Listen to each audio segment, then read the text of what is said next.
مسلمانوں کے علمی اور تحقیقی ورثے کا امین اور محافظ، الحسنہ فورم۔ السلام علیکم ورحمۃ اللہ وبرکاتہ۔ الحمد للہ وحدہ والصلاة والسلام علی من لا نبی بعدہ، اما بعد فاعوذ باللہ من الشیطان الرجیم، بسم اللہ الرحمن الرحیم۔ لیشہدوا منافع لہم ویذکروا اسم اللہ فی ایام معلومات علی ما رزقہم من بہیمۃ الانعام فکلوا منہا واطعموا البائس الفقیر۔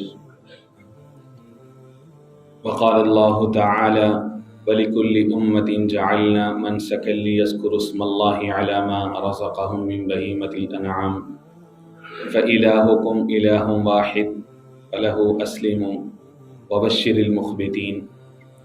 وقال اللہ تعالی وَالْبُدْنَ جَعَلْنَاهَا لَكُم مِّن شَعَائِرِ اللَّهِ لَكُمْ فِيهَا خَيْرٌ فاذكروا اسم الله عليها صواف فإذا وجبت جنوبها فكلوا منها وأطعموا القانع والمعتر كذلك سخرناها لكم لعلكم تشكرون۔ لن ينال الله لحومها ولا دماؤها ولكن يناله التقوى منكم كذلك سخرها لكم لتكبروا الله على ما هداكم وبشر المحسنين۔ وقال النبي صلى الله عليه وآله وسلم ما عمل ابن آدم من عمل يوم النحر أحب إلى الله من إهراق الدم فإنه ليأتي يوم القيامة بقرونها وأشعارها وأظلافها وإن الدم ليقع من الله بمكان قبل أن يقع بالأرض فطيبوا بها أو كما قال عليه الصلاة والسلام۔ صدق الله العظيم وصدق رسوله النبي الكريم ونحن على ذلك لمن الشاهدين والشاكرين والحمد لله رب العالمين۔ مولاي صل وسلم دائما أبدا على حبيبك خير الخلق كلهم هو الحبيب الذي ترجى شفاعته لكل هول من الأهوال مقتحم۔ الله أكبر الله أكبر لا إله إلا الله والله أكبر اللہ اکبر وللہ الحمد۔ اللہ اکبر اللہ اکبر لا الہ الا اللہ واللہ اکبر اللہ اکبر وللہ الحمد۔ اللہ اکبر اللہ اکبر لا الہ الا اللہ واللہ اکبر اللہ اکبر وللہ الحمد۔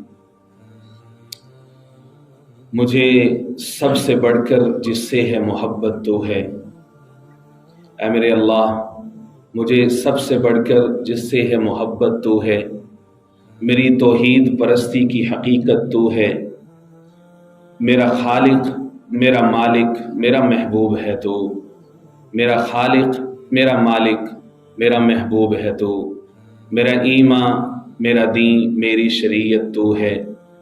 میں کسی اور کو مشکل میں پکاروں کیوں کر، میں کسی اور کو مشکل میں پکاروں کیوں کر، جب رگ جاں سے بھی نزدیک ودیعت تو ہے۔ مجھے سب سے بڑھ کر جس سے ہے محبت تو ہے، میری توحید پرستی کی حقیقت تو ہے۔ بلغ العلا بکمالہ کشف الدجا بجمالہ حسنت جمیع خصالہ صلوا علیہ وآلہ صلی اللہ علیہ وسلم۔ خدا کا ذکر کرے ذکر مصطفیٰ نہ کرے، خدا کا ذکر کرے ذکر مصطفیٰ نہ کرے، ہمارے منہ میں ہو ایسی زباں خدا نہ کرے۔ کہا خدا نے شفاعت کی بات محشر میں، فقط میرا حبیب کرے کوئی دوسرا نہ کرے۔ اللہ اکبر لا الہ الا اللہ واللہ اکبر وللہ الحمد۔ پھر انتہائی واجب الاحترام قابل صد احترام بزرگوں، بھائیوں، نوجوان ساتھیوں، پردہ میں سماعت کرنے والی ماں اور بہنوں، آج عید الاضحیٰ کا دن ہے اور یہاں پاکستان سمیت دیگر کئی سارے خطوں میں آج یوم نحر ہے، 10 ذی-الحج ہے۔ اس دن کو عید الاضحیٰ کیوں کہا جاتا ہے؟ آقا کریم سید المرسلین حضور پاک علیہ الصلوۃ والسلام نے فرمایا لنا عیدان، ہماری 2 عیدیں ہیں، یوم الفطری و یوم الاضحیٰ۔ ایک عید ہم رمضان مبارک گزرنے کے بعد یوم فطر کو مناتے ہیں، اور ایک عید 10 ذی-الحج کو جس کو یوم نحر بھی کہا جاتا ہے، اس دن عید قربان عالم اسلام مناتا ہے۔ عید کس کو کہتے ہیں؟ اہل لغت نے عید کے 2 معنی لکھے ہیں یا 2 وجہ لکھی ہیں عید کو عید کیوں کہا جاتا ہے۔ ایک تو یہ ہے کہ عید کا جو لفظ ہے یہ عادہ یعود سے نکلا ہے، جو لفظ ہم عام طور پر عود کا بولتے ہیں یا اعادہ کا بولتے ہیں، جس کا مطلب ہوتا ہے لوٹنا یا لوٹانا۔ تو عید سے مراد وہ دن ہے جو بار بار لوٹ کر کے آتا ہے، اس لیے عید کو عید کہا جاتا ہے۔ اللہ رب العزت ہم سب کو، ہمارے چاہنے والے محبین متعلقین، پوری امت کو اللہ رب العزت صحت و سلامتی، ایمان و عافیت کے ساتھ ایسی ان گنت بہاریں نصیب فرمائے۔ عید کا دوسرا مطلب خوشی ہوتا ہے، اور یہ عید بھی عالم اسلام کے بچے، بوڑھے، جوان، مرد و عورت کے لیے خوشی اور مسرت کا سامان لے کر کے آتی ہے۔ جو عید الفطر ہوتی ہے اس سے قبل فرض روزے ہوتے ہیں، ان فرض روزوں کے بدلے میں اللہ رب العزت کا وعدہ ہے کہ میرے بندے، میرے بندیاں بھوک پیاس کاٹ کر کے، میرے لیے سارا جہد کر کے، ساری مشقتیں اٹھا کر کے اب عیدگاہ میں چل کر کے آئے ہیں، اے فرشتوں گواہ ہو جاؤ میں نے ان سب کی مغفرت کر دی۔ تو یہ جو مغفرت کا اعلان ہے یہ مسلمان کے لیے، مومن کے لیے سب سے بڑا خوشی کا سامان ہوتا ہے۔ اسی طرح سے یہ جو عید الضحیٰ ہے اس سے قبل 10 ذی-الحجہ ہوتا ہے، گو کہ اس کے اندر روزے رکھنا وہ فرض تو نہیں ہے نفلی، ہے مستحب، لیکن ان کا اجر بہت زیادہ ہے۔ تو یہاں پر بھی روزے ہیں، وہاں پر بھی روزے ہیں، وہاں پر بھی روزوں کے بدلے میں گناہوں کی معافی کا اعلان ہے، یہاں پر بھی روزوں کے بدلے میں گناہوں کی معافی کا اعلان ہے۔ وہاں پہ گناہوں کی معافی کا اعلان عید کے ساتھ ہوتا ہے، یہاں پر بھی گناہوں کی معافی کا اعلان عید کے ساتھ ہوتا ہے۔ اور بندہ مومن کے لیے سب سے بڑی خوشی یہ ہے کہ اسے اللہ کی محبت مل جائے، اللہ کی طرف سے مغفرت کا اعلان مل جائے، اس لیے اس کو عید کہا جاتا ہے۔ دوسرا جو لفظ ہے، چونکہ یہ 2 لفظوں سے مرکب ہے، عید الاضحیٰ۔ اضحیٰ کا مطلب قربانی ہوتا ہے، قربانی کے عمل کو بھی اضحیٰ کہتے ہیں، اور اسی طرح سے قربانی کے جانور کو بھی اضحیٰ کہتے ہیں۔ تو عید الاضحیٰ وہ دن ہے کہ جس دن مسلمانان عالم سنت ابراہیمی کی اتباع کرتے ہوئے، اپنے اپنے مقام پر رہتے ہوئے، اپنی اپنی استطاعت پر جانوروں کی قربانی اللہ کی رضا کے لیے پیش کرتے ہیں، اس لیے اس کو عید الاضحیٰ بھی کہا جاتا ہے، اور اس لیے اس کو عید قربان بھی کہا جاتا ہے۔ اور قرآن مجید نے جو اس کے لیے اصطلاح استعمال فرمائی ہے وہ ہے نحر کی۔ سورۃ الکوثر ہے، قرآن مجید کی مختصر سورتوں میں سے ایک سورہ ہے۔ مجھے یقین ہے کہ ہم میں سے ہر سننے والے کو یقیناً وہ آتی ہوگی۔ انا اعطیناک الکوثر فصل لربک وانحر ان شانئک ھو الابتر۔ الفاظ مختصر ہیں لیکن معانی کا ایک دریا ہے جو اس میں بہتا چلا آ رہا ہے۔ آقا کریم سید المرسلین کے ساتھ حضور پاک علیہ الصلوۃ والسلام کی محبت کا انداز کیا ہے، آقا کریم علیہ الصلوۃ والسلام کے ساتھ اللہ رب العزت کا انداز تخاطب کیا شاندار ہے۔ ساتھ ساتھ میں اپنے محبوب کی شان بھی بیان فرمائی ہے، اس کے ساتھ ساتھ جو کفار ہیں، مشرکین ہیں، ان کی زبانیں بھی بند کی ہیں کہ وہ طعنہ دیا کرتے تھے، اللہ رب العزت نے ان کی زبانیں بھی بند کی، اور ساتھ میں 2 اہم ترین حکم اس میں ارشاد فرمائے۔ وہ حکم ان کی طرف توجہ کیجیے۔ اللہ نے فرمایا فصلی لربک وانحر، محبوب آپ یہ دشمن، یہ کفار، یہ مشرکین جو آپ کے اوپر حجب کرتے ہیں، بکواس کرتے ہیں اور آپ کے خلاف کوئی ایسی بات کرتے ہیں، آپ ان کو چھوڑیے، ان کی طرف توجہ نہ کیجیے۔ گویا کہ اللہ رب العزت نے پورے انسانوں کو، سب کو ایک اصول دے دیا کہ جب ایسے لوگ آپ کے ارد گرد موجود ہوں کہ جن سے آپ کو تکلیف پہنچتی ہو تو آپ کوشش کریں کہ خاموش رہیں، ان کو جواب نہ دیں، اپنے کام سے کام رکھیں، اپنے کام پر فوکس کریں۔ فرمایا فصلی لربک وانحر، محبوب آپ 2 کام کریں، نمبر 1 نماز، نمبر 2 نحر قربانی۔ فصلی لربک وانحر، گویا کہ یہ 2 چیزیں ساتھ ساتھ ہیں۔ کتنی ساتھ ہیں؟ یہاں تک کہ جب جانور کو قربانی اور ذبح کے لیے لٹایا جاتا ہے تو اس وقت جو آیت پڑھی جاتی ہے ان صلاتی و نسکی و محیای و مماتی للہ رب العالمین، نہیں یاد تو اس کو کر لیجئے، ان صلاتی جب جانور کے گلے پہ چھری چلانی ہے تو یہ آیت بھی پڑھنے میں کوئی حرج نہیں، اس کو پڑھنا چاہیے، یہ سنت ہے۔ ان صلاتی و نسکی و محیای و مماتی للہ رب العالمین۔ ہم چونکہ عیدی بقرعیدی اور رمضانوں کے مسلمان ہیں، اس لیے جتنا صرف ضروری ہو ہم صرف اتنے پر اکتفا کرتے ہیں، بس بسم اللہ اللہ اکبر کافی ہے، باقی چیزیں نہ ہم سنتے ہیں نہ سمجھتے ہیں نہ یاد کرتے ہیں۔ یہ ایک دکھڑا ہے ہمارا کہ ہم اپنی مرضی اور مطلب کے مسلمان ہوتے ہیں، بس جس پر کام پورا ہو جائے بس وہیں پر اتنا ہی کافی ہے، بس بھائی اس سے آگے نہیں بڑھنا۔ ان صلاتی و نسکی و محیای و مماتی للہ رب العالمین۔ سورۃ الکوثر میں بھی اللہ رب العزت نے نماز کے ساتھ قربانی کو بھی اکٹھا کیا ہے، یہاں پر بھی نماز کے ساتھ قربانی کو اکٹھا کیا ہے، گویا کہ یہ بتا دیا کہ قربانی اللہ رب العزت کو اسی بندے کی محبوب ہے جو نماز کی پابندی کرے، نہ یہ کہ فجر میں سویا رہے اور عید میں لوگوں کو دکھانے کے لیے، گھر والوں کو منہ دکھانے کے لیے مسجد میں آ جائے۔ نماز اور قربانی اللہ رب العزت نے دونوں کو اکٹھا کیا ہے، نماز پہلے ہے اور اس کے بعد پھر دوسرے نمبر پر اللہ رب العزت نے کس کو رکھا ہے؟ قربانی کو رکھا ہے۔ تو نحر کہتے ہیں اصل میں اونٹ کے ذبح کرنے کو عربی کے اندر، چونکہ عربوں کے اندر یہ ٹرینڈ تھا کہ وہ لوگ اونٹ کی قربانی کرنا پسند کرتے تھے، یہ جانور بھی وہاں پر کثرت کے ساتھ پایا جاتا ہے، اس لیے قربانی کے لیے لفظ رکھا نحر۔ لیکن اصل میں جتنے بھی جانور ہیں جن کی قربانی کی جاتی ہے بعد میں، ان سب کے لیے ہی ان سب کو اس میں اکٹھا کرتے ہوئے اس دن کو یوم نحر کہا جاتا ہے کہ بھئی اس دن کیا ہوتی ہے؟ قربانی ہوتی ہے، یوم نحر۔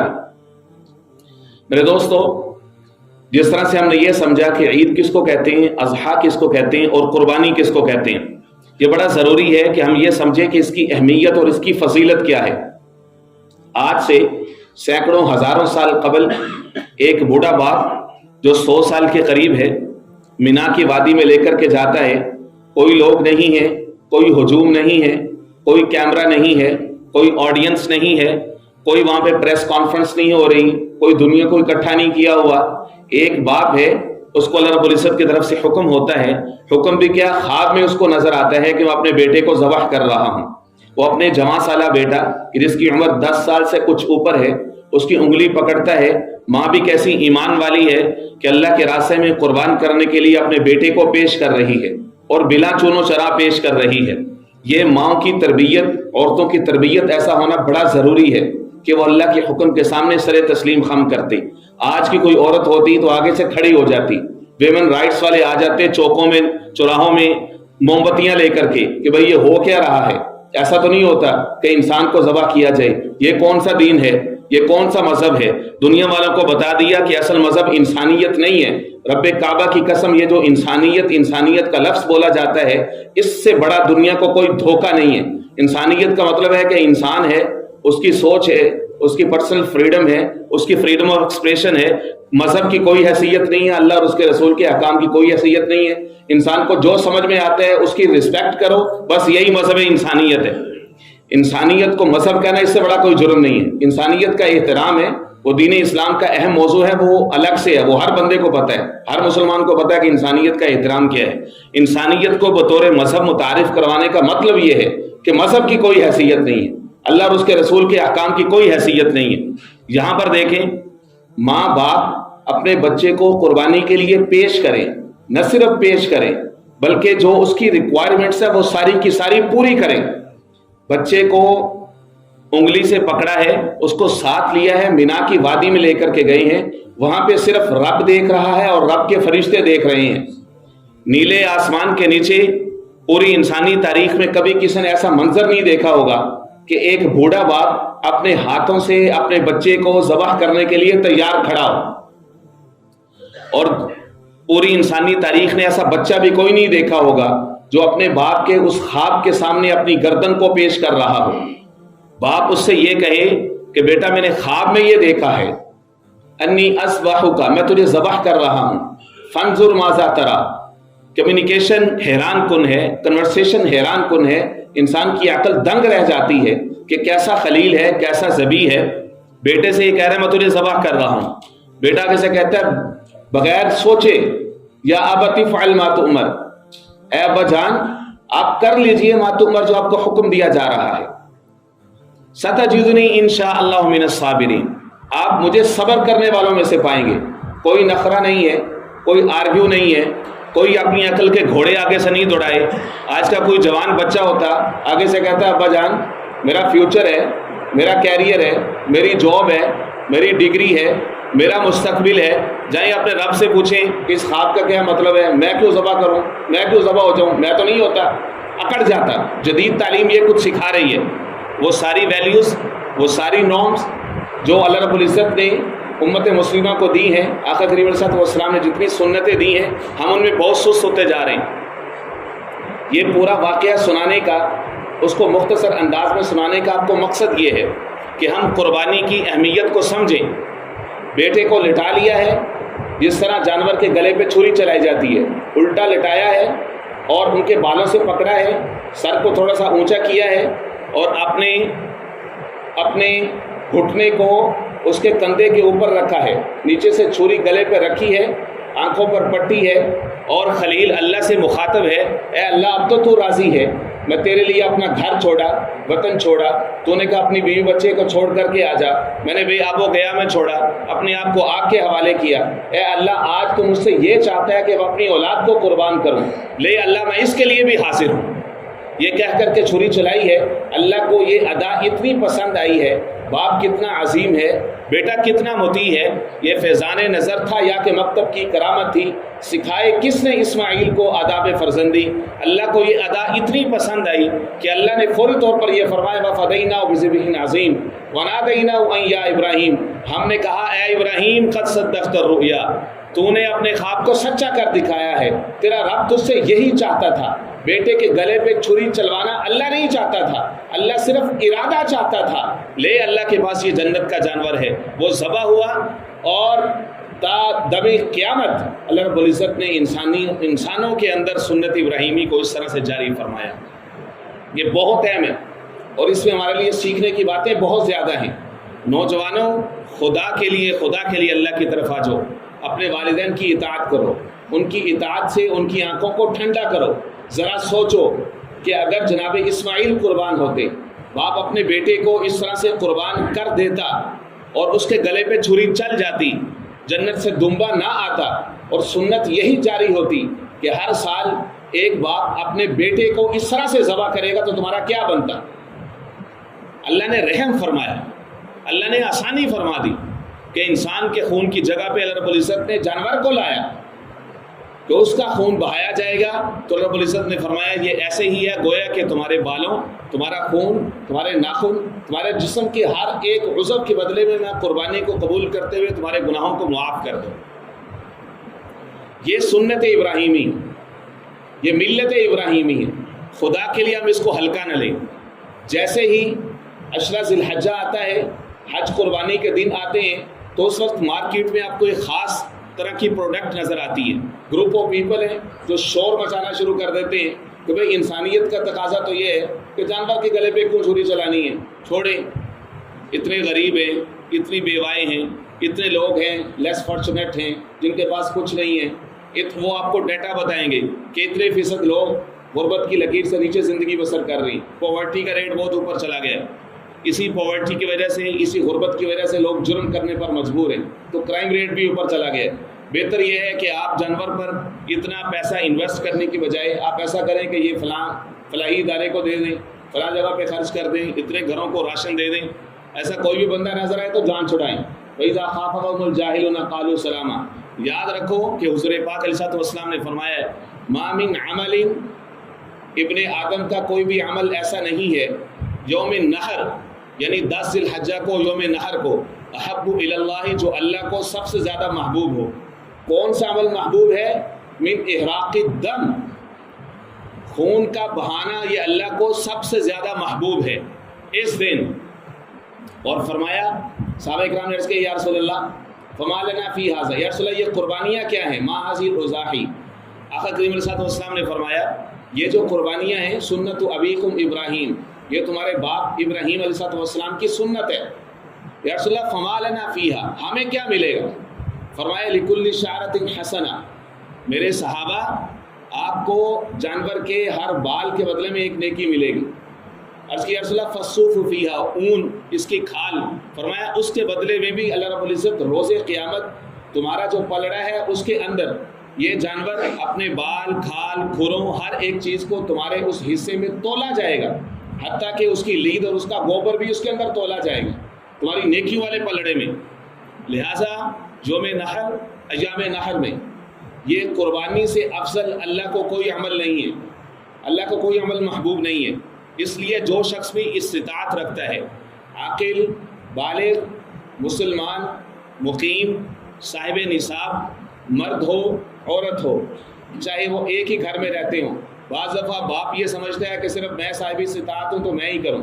ہوتا یہ ہے کہ بالغ اولاد ہوتی ہے، اس کے پاس بھی کوئی پیسے جمع ہوتے ہیں، یا مال کی تقسیم کی صورت میں، یا جوان بچی ہے اس کے نکاح کی صورت میں پیسے جمع ہوتے ہیں، لیکن وہ سمجھتے ہیں کہ گھر کی ایک ہی قربانی۔ جو بھی صاحب استطاعت ہے، بالغ مرد و عورت ہے، تو وہ اپنی طرف سے قربانی کرنے کا پابند ہے۔ فرمایا کہ جو شخص طاقت رکھتا ہے قربانی کی، ولم یضحی، اور پھر بھی قربانی نہیں کرتا، فلم یحضر مصلانا، تو ہماری عیدگاہ میں نہ آئے۔ اتنے سخت الفاظ حضور پاک علیہ السلام نے بولے۔ فرمایا یہ جانور جس کے گلے پہ تم نے چھری چلائی ہے، یہ روز قیامت اس انداز میں آئے گا، وَإِنَّهُ لَيَأْتِي يَوْمَ الْقِيَامَةِ بِقُرُونِهَا، اپنے سینگ لے کر کے، وَأَشْعَارِهَا، اپنے بال لے کر کے، وَأَصْلَافِهَا، اپنے کھر لے کر کے، یہ سارا کچھ لے کر کے آئے گا اور تمہارا جو نیکیوں کا پلڑا ہے اس میں رکھ دے گا۔ اس طرح سے اللہ رب العزت تمہارے نیکیوں کے پلڑے کو جھکا دے۔ اور فرمایا کہ جیسے ہی جانور کے گلے میں تم چھری چلاتے ہو اور وہ خون زمین پر گرتا ہے، اللہ رب العزت فوری طور پر تمہارے سارے گناہوں کو معاف فرما دیتے۔ یہ سنت ابراہیمی ہے، اس کی اہمیت بہت زیادہ ہے۔ اب آ جاتے ہیں عید کے پیغام کی طرف۔ عید الاضحیٰ کا پیغام نہایت اہم ہے۔ اس میں تمہید کے طور پر ایک بات کو سمجھیے، وہ یہ ہے کہ جو قربانی ہے وہ فقط جانور کے گلے پہ چھری چلانے کا نام نہیں ہے۔ اس بات کو ہم سمجھیں۔ اللہ نے فرمایا لن ینال اللہ لحومها ولا دماؤها ولکن ینالہ التقوی منکم، سورۃ الحج میں، کہ لوگوں اللہ کو ان جانوروں کا خون، ان کا گوشت نہیں پہنچتا، ولکن ینالہ التقوی منکم، لیکن اللہ کو تمہارے اندر تمہارا تقوی پہنچتا ہے، تمہارے اندر کی پیوریفیکیشن، تمہارے اندر کی صفائی، تمہاری باطنی طہارت، وہ اللہ کو محبوب ہے۔ ان اللہ لا ینظر الی صورکم واموالکم، بے شک اللہ تمہاری صورتوں اور تمہارے مالوں کو نہیں دیکھتا، ولیکن ینظر الی قلوبکم واعمالکم، لیکن اللہ تمہارے دلوں اور تمہاری نیتوں کو دیکھتا ہے۔ ہم اپنے اندر کے جتنے بت ہیں، حسد کے، کینہ کے، بغض کے، عداوت کے، نفرت کے، لوگوں کے ساتھ دشمنی کے، عزیز رشتہ داروں کو نقصان پہنچانے کا جذبہ، یہ سارے کے سارے بت ہیں جن کو ہم نے قربان کرنا ہے۔ اگر ہم نے اپنے اندر سے یہ صفائی نہ کی تو یہ بظاہر جانور کے گلے پہ چھری چلانا شاید یہ ہمیں اس طرح سے فائدہ نہ دے سکے۔ اللہ رب العزت سب کی قربانیوں کو قبول فرمائے۔ اس لیے اندر کا جو تقوی ہے یہ اللہ کو سب سے زیادہ محبوب ہے۔ باہروں ململ تو نہیں ہے، اندروں ململ تو ہو۔ باہروں ملندہ کی فائدہ جے اندر میلا ہو، اس لیے اندر کی صفائی بہت ضروری ہے۔ تسی حج بھی کیتی جاندے ہو تے لہو پیتی جاندے ہو، کھو کے مال یتیماں دا تے پیج مسیتی جاندے ہو، نفس تے چھری پھیر دے نہیں تے دمبے کیتی جاندے ہو، ہٹ دلاں دے سیندے نہیں تے ٹوپیاں سیتی جاندے ہو، فرض بھلائی بیٹھے ہو، نفلہ نیتی جاندے ہو، دسو تے صحیح حضرت جی حقیقی کیتی جاندے ہو۔ یہ الفاظ، یہ جملے ہم میں سے ہر ایک کی ضرورت ہے کہ ہم اپنے آپ کو اندر سے سیدھا کریں۔ تو میرے دوستو، یہ ہے قربانی کا فلسفہ جو میں نے آپ کے سامنے رکھا ہے۔ اس لیے میں یہ چاہوں گا کہ خاص طور پر جو ہمارے ہاں جو بڑی عمر کے افراد ہیں، مرد یا عورتیں ہیں، خدا را ہمارے نوجوانوں کو سنبھالیں، بچوں کی تربیت پر توجہ دیں، ان کو وقت دیں۔ یہ ٹی وی ریموٹوں سے، نیوز بریکوں سے ان سے باہر آئیں، اپنی امت کے اوپر لائیو توجہ دیں، حضور پاک علیہ السلام کی امت کے اوپر، اور اپنے بچوں کی تربیت اچھی کریں۔ جو نوجوان ہیں خدا کے لیے وہ حلال روزی میں لگیں، حرام ذرائع سے بچیں، اپنی جوانیوں کو پاک کریں، یہ امت کی امانت ہیں۔ گناہوں سے بچیں، موبائل کا درست استعمال کریں، کیونکہ اس موبائل نے گھر گھر میں بگاڑ پیدا کیا ہے، رشتوں کو توڑ دیا ہے، باہمی عداوتوں کو اس نے ابھار دیا ہے۔ اس سے بچیں۔ جوان بچیاں پردوں کا اہتمام کریں، اور عورتوں کو چاہیے، ماؤں کو چاہیے کہ اپنی بچیوں پر توجہ دیں، اس کے معاملات میں توجہ دیں۔ جو نوجوان بچے ہیں وہ اپنا ہر معاملہ اپنے باپ کے ساتھ شیئر کریں۔ ایک نیا معاشرہ تشکیل دیں تاکہ امت مسلمہ صحیح معنی میں خوشحالی کے ٹریک پہ واپس آئے. دنیا کی اقوام بہت آگے چلی گئی ہیں, خدا را ہم اپنے آپ کو سنبھالیں. عید کا طریقہ بہت سادہ ہے, لیکن چونکہ کافی دنوں کے بعد عید آتی ہے تو اس لیے لوگ بھول جاتے ہیں. 2 رکعتیں واجب نماز ہے, اس کی قضا نہیں ہے. 2 رکعتیں 6 زائد تکبیریں ہیں. 3 تکبیرات پہلی رکعت میں ہیں, 3 تکبیرات دوسری رکعت میں ہیں. پہلی رکعت میں جو 3 زائد تکبیریں ہیں وہ ثنا پڑھنے کے بعد ہیں اور قرات سے پہلے ہیں. ہوگا یہ کہ ہم جب تکبیر تحریمہ کہیں گے ہاتھ باندھ لیں گے, ثنا پڑھیں گے, پھر اس کے بعد جو ہے وہ 3 دفعہ ہم تکبیرات کہیں گے, 2 دفعہ ہاتھ چھوڑنے ہیں, تیسری دفعہ باندھ لینے. اس کے بعد پھر قرات ہوگی, پھر رکوع سجدہ نارمل جس طرح سے نماز ہوتی ہے. پہلی رکعت مکمل ہوگی, دوسری رکعت شروع ہوگی, اس میں پہلے قرات ہوگی. قرات کے بعد رکوع میں جانے سے پہلے 3 زائد تکبیریں ہیں. ہر دفعہ اللہ اکبر کہہ کے ہاتھ چھوڑ دینے ہیں. چوتھی تکبیر جو رکوع کی ہوگی اس میں ڈائریکٹ ہاتھ اٹھائے بغیر رکوع میں چلے جائیں گے. اس طرح سے یہ 6 زائد تکبیریں ہو جائیں گی. اس کے اندر عید کی نماز میں علماء نے سجدہ صاحب سے منع کیا ہے, کیونکہ جنب غفیر ہوتا ہے, لوگ بہت زیادہ ہوتے ہیں تو